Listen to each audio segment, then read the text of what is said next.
Beneath the surface of our world lies a hidden history. Vast underground cities carved from stone, where entire populations once lived and thrived. Today, we descend into the shadows to uncover the lost underground cities hidden beneath our feet.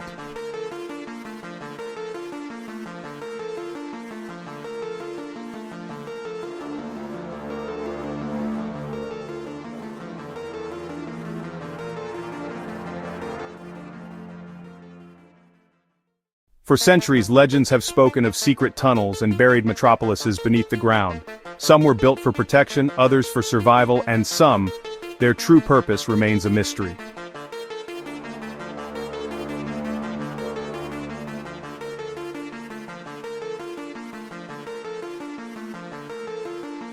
These underground cities challenge everything we know about ancient engineering, showing us that our ancestors were far more advanced than we once believed. In 1963, a man in Turkey's Cappadocia region knocked down a wall in his basement, hoping to make a simple home renovation. Instead, he uncovered a dark, mysterious passage. He had stumbled upon one of the most astonishing discoveries of the 20th century, the ancient underground city of Derinkuyu. This wasn't just a cave, it was a sprawling subterranean metropolis, descending an incredible 18 stories, nearly 280 feet, into the soft volcanic rock. Archaeologists estimate it was large enough to shelter more than 20,000 people, along with their livestock and food supplies. Carved entirely by hand, Derinkuyu was a fully functional, self-contained world. A complex network of over 15,000 ventilation shafts provided a constant supply of fresh air to even the deepest levels.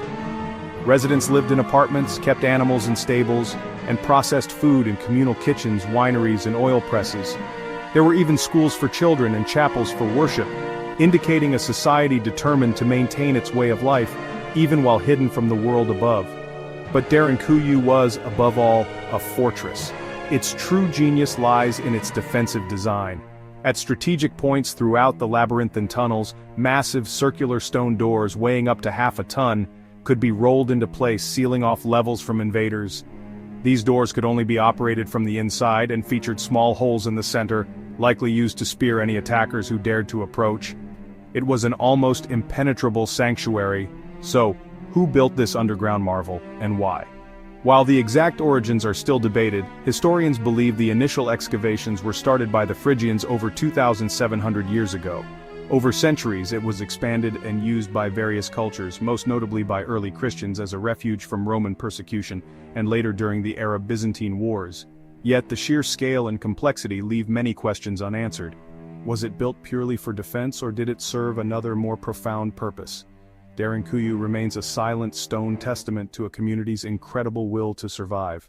Derinkuyu is not alone. Across the globe and throughout history, humanity has repeatedly turned its gaze downward, seeking refuge in the heart of the earth. These are not mere caves or simple shelters, but sprawling, sophisticated cities, testaments to human ingenuity in the face of overwhelming adversity. From the soft volcanic rock of Anatolia to the dense urban soil beneath modern metropolises, the impulse to dig, to create a world within a world, is a powerful, recurring theme in our shared story. What drives civilizations, separated by centuries and continents, to undertake such monumental efforts?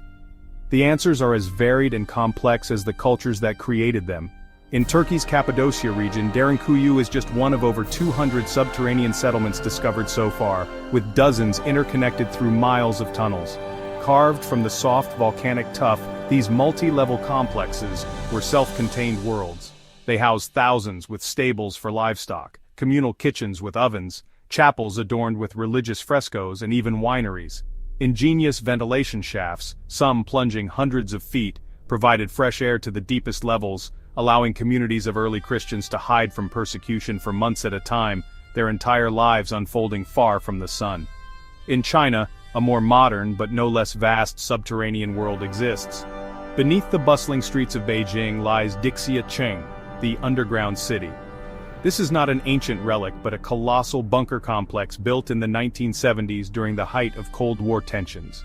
Designed to shelter Beijing's entire population from nuclear attack, the 30-square-mile network was a city in waiting, complete with hospitals, schools, theaters, and factories. Though never used for its intended purpose, it stands as a chilling reminder of a world on the brink. where survival meant planning for life underground. Even in Europe, from Scotland to France, tunnels weave beneath old towns, their stories long forgotten.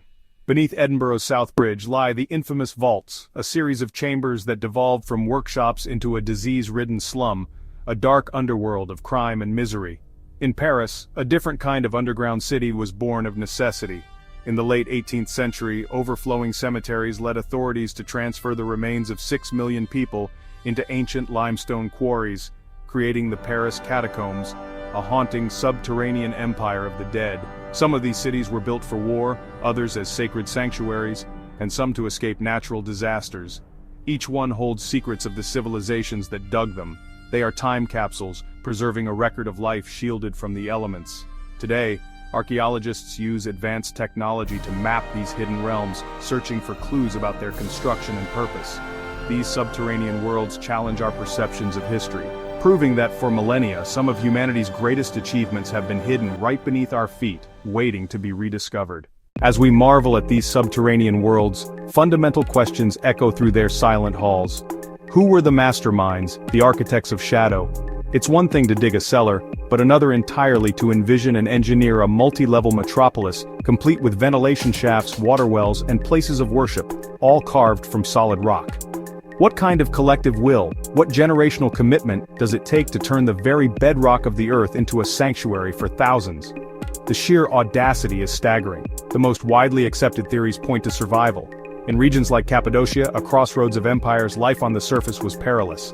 For centuries, waves of invaders, from the Persians to the armies of Alexander, from Roman legions to Arab raiders, swept across the land. For the inhabitants, the only true defense was to disappear. These were not mere hideouts, they were fortresses in reverse. Cities like Derinkuyu could be sealed from the inside by massive, rolling stone doors, impenetrable to any force from above. Intricate networks of narrow passages were designed to confuse invaders and force them into single-file, easily defensible positions. It was a brilliant, desperate strategy of asymmetric warfare, waged not on the battlefield but deep within the earth. Others argue the threat was not from man, but from nature itself. The Anatolian Plateau experiences brutal extremes, scorching summers and freezing, snow-laden winters. Underground, however, the temperature remains remarkably stable year-round. These cities offered a permanent refuge from a hostile climate, a place where life could continue in relative comfort regardless of the season. But these practical explanations may not tell the whole story. What about the reasons that defy easy explanation? Some theorists venture into more speculative territory, pointing to ancient accounts of cataclysm. Were these cities built in response to a cosmic threat, a memory of a devastating meteor impact or solar event passed down through generations? Could they be the physical manifestation of humanity's oldest myths, the Great Flood, the Age of Darkness, a desperate attempt to survive an apocalypse prophesied or remembered? It's impossible to stand in these spaces and not feel the pull of legend. Across the globe, cultures tell stories of an underworld, a realm of gods, spirits, or a lost race of ancestors.